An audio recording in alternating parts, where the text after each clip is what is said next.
अस्सलाम वालेकुम नाजरीन, इस एपिसोड के आगाज में हम देखेंगे यीनी शहर में बाईसंगूर उरहान की तरबियत कर रहा होता है और उसे तलवारबाजी सिखा रहा होता है। फातिमा और अलाउद्दीन पास बैठे ये सब कुछ देख रहे होते हैं और फिर बाईसंगूर उरहान की गर्दन पर अपनी तलवार रख देता है। उरहान उस तलवार को फौरन पीछे हटा देता है और बाईसंगूर के साथ पूरा मुकाबला करता है। बाईसंगूर अपनी तलवार वापस म्यान में डाल देता है और कहता है, हजूर इजाजत दें, तरबियत का वक्त खत्म हो चुका है। और बाईसंगूर वहाँ से रवाना हो जाता है। पीछे से फातिमा उरहान से पूछती है, भाई क्या मैं भी आपके साथ आ सकती हूँ? मेरा यहाँ पर कोई फर्ज नहीं है, मैं आपके साथ आपकी मदद किया करूँगी। जिस पर उरहान कहता है, आपका फर्ज यहाँ पर अपनी बहन की हिफाजत करना है। जिस पर फातिमा कहती है, लेकिन वो सारा दिन सोई रहती है, मेरा यहाँ पर कोई फर्ज नहीं बचा। और फिर अलाउद्दीन से कहती है, अलाउद्दीन भाई क्या आप उरहान भाई के साथ जाएंगे? ये सुनकर अलाउद्दीन उरहान की जानब देखता और कहता है, नहीं बहन, अगर मुझे उस्मान साहब से इजाजत मिली तो मैं कोनिया मदरसे जाऊंगा। ये सुनकर फातिमा कहती है, तुम सब मुझको अकेला छोड़ना चाहते हो,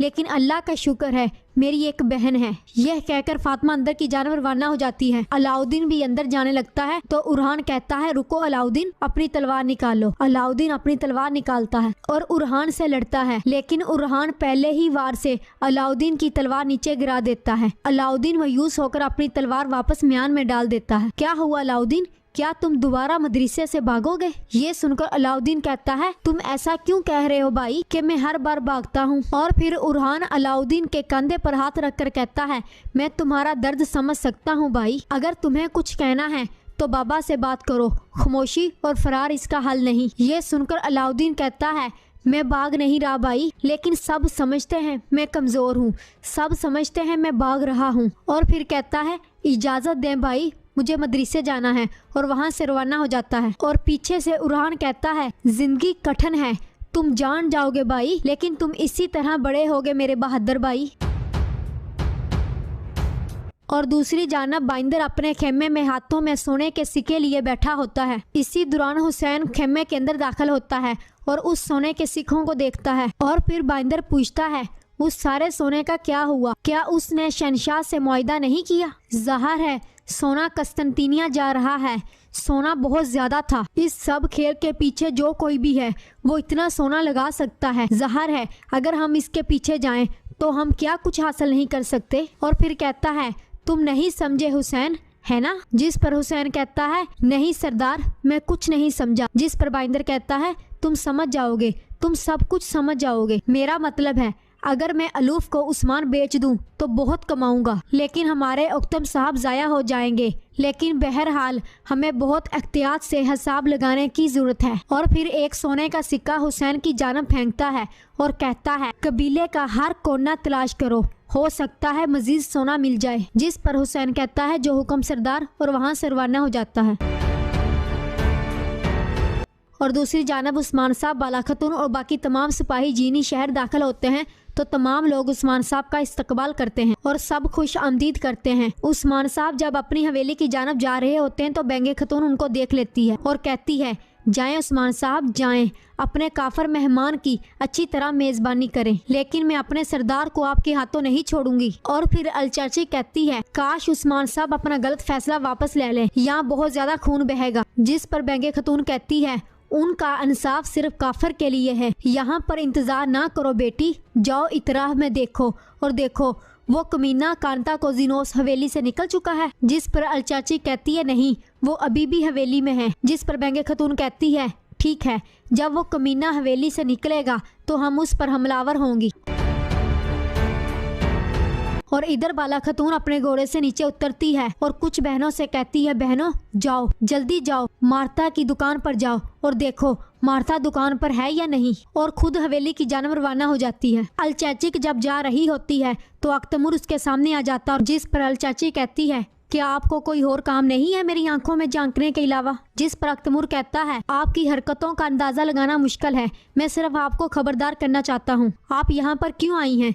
जिस पर अलचाची कहती है, मैं यहाँ पर क्यों आऊंगी? अपना कबीला भूखा छोड़ दूं? मैं यहाँ पर बाजार में अपनी दुकान पर आई हूँ। और फिर अख्तमूर अपने सिपाहियों से कहता है, इसको इसकी दुकान पर छोड़ आओ और इस पर नजर रखो। जिस पर अलचाची कहती है, इसकी जरूरत नहीं शुबाशी। जिस पर अख्तमूर गुस्से से कहता है, अलचाची खतून, या तो सिपाही आपके साथ जाएंगे या आप अपने कबीले वापस जाएंगी। इसी दौरान बेंगे खतून वहाँ पर आ जाती है और कहती है, तुमने हमारे कबीले को जिंदान बना दिया, क्या तुम यीनी शहर को भी जिंदान बनाओगे सुबाशी? और फिर अलचाचिक से कहती है, चलो अलचाचिक अपनी दुकान की तरफ। तो अलचाचिक वहाँ से रवाना हो जाती है। अख्तमूर अलचाचिक की जानब देख रहा होता है। ये देखकर बेंगे खतून अख्तमूर से कहती है, शुबाशी मेरी बेटी से आंखें हटा लो या मैं तुम्हारी आंखें निकाल दूंगी सुबाशी। ये सुनकर अख्तमूर पूछता है, ये किस किस्म के अल्फाज हैं बेंगे खतून? बेंगे खतून गुस्से से अख्तमूर की जानब देखती है और वहाँ से रवाना हो जाती है। और अंदर फ्री कांता कोजिनोस का नाप ले रही होती है। आयशा खतून भी पास खड़ी होती है।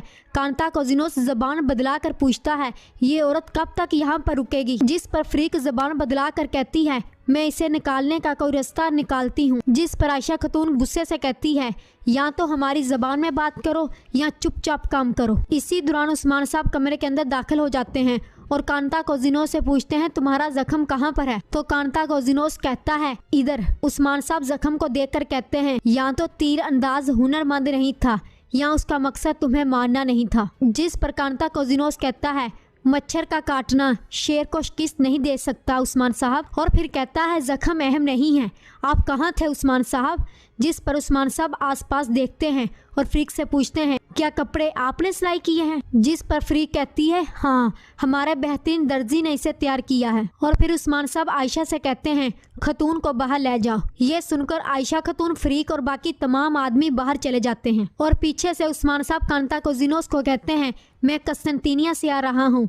जिस पर कांता कोजिनोस कहता है, क्यों? जिस पर उस्मान साहब बताते हैं, उन्होंने शहंशाह को जहर दे दिया है, लेकिन फिक्र ना करो, वो अब बिल्कुल ठीक है। जिस पर कांता कोजिनोस कहता है, आपने पहले मुझे अंधेरा सुनाया और बाद में खुशखबरी सुनाई। जिस पर उस्मान साहब कहते हैं, मेरे पास तुम्हें मजीद बताने के लिए मालूमात हैं, लेकिन अच्छी खबर नहीं है। जिस पर कांता कोजिनोस कहता है, वो क्या है? इसी दौरान बुरान कमरे के अंदर दाखिल होता है और आकर कहता है, हुजूर दुर्सन फकी आ गए हैं। जिस पर उस्मान साहब कहते हैं, पहले हम ओक्तम साहब के मसले को देखेंगे, चलो दीवार में चलते हैं।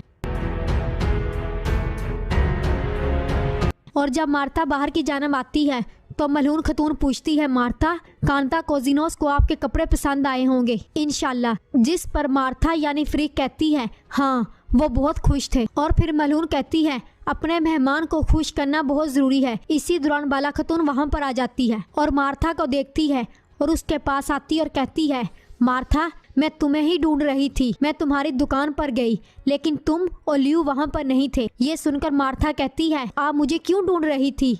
मैं तो यहाँ थी और मेरा भाई लियू कपड़ा लेने के लिए कस्तंतीनिया गया है और मैं यहाँ पर शहजादा कांता कोजिनोस के लिए आई थी। और फिर पूछती है, लेकिन आप मुझे क्यों ढूंढ रही थी? ताहम बाला को फ्रीक पर शक होता है और उसने लड़ाई के दौरान उस नकाबपोश लड़की के बाजू पर हमला किया होता है। और फिर बाला मार्था के बाजू को पकड़ती है और जख्म को देखती और कहती है, कपड़े?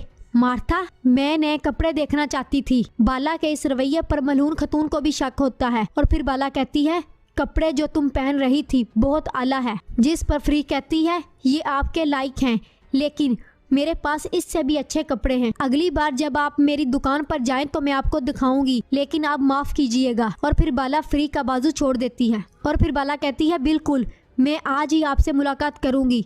जिस पर फ्रीक कहती है, किसी भी वक्त, लेकिन मैं आज यहाँ पर दस्तयाब नहीं होंगी। आज मैं कपड़े पहुँचाने जा रही हूँ। यह कहकर वहाँ से रवाना हो जाती है। और पीछे से मलून पूछती है, क्या हुआ बाला? जिस पर बाला कहती है, हम साम फ्रीक के बहुत ज्यादा करीब हैं। और फिर मलून बाला का जख्मी हाथ देखती और पूछती है, तुम्हें क्या हुआ है बाला? तुम्हारा हाथ क्यों जख्मी है? जिस पर बाला कहती है, मैं ठीक हूँ, मैं तुम्हें ये सब कुछ बाद में बताऊंगी, ये बहुत बड़ी कहानी है। और फिर बाला आयशा से कहती है, आयशा, अख्तमूर को बताओ, हम इस मार्था के पीछे जाएंगे। जिस पर मलून कहती है, चलो पहले शिफा खाने की जानब जाते हैं। और सब शिफा खाने की जानब चले जाते हैं।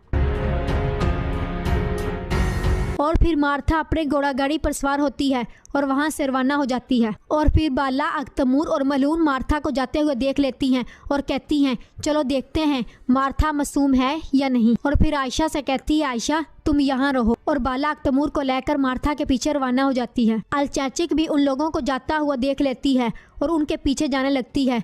तो आयशा अलचाचिक को रोक लेती और कहती है अलचाचिक मेरी बात सुनो, मैंने सुना है तुमने क्या किया है और अख्तमूर को तुम पर तरस आया, उसने तुम्हें सजा नहीं दी, लेकिन मैं अख्तमूर नहीं हूँ, मुझे तरस नहीं आएगा। ये सुनकर अलचाची कहती है उसने तरस खाया है, तरस मत खाएं, हम पर तरस मत खाएं। ये सुनकर आयशा कहती है तुम्हें तुम्हारे किए की सजा मिलेगी, तुम उस्मान साहब को जवाब दोगी। जिस पर अलचाची कहती है मैंने ऐसा कुछ नहीं किया जिसकी मैं वजाहत ना कर सकूं, मुझे सजा दी जाएगी तो ठीक है, अब मेरे रास्ते से हट जाएं।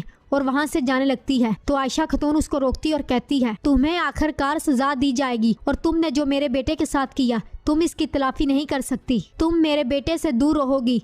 ये सुनकर अलचाचिक वहाँ से रवाना हो जाती है और पीछे से आयशा कहती है तुम मेरे बेटे के साथ गलत करोगी, लेकिन मैं तुम्हें ऐसा करने नहीं दूंगी।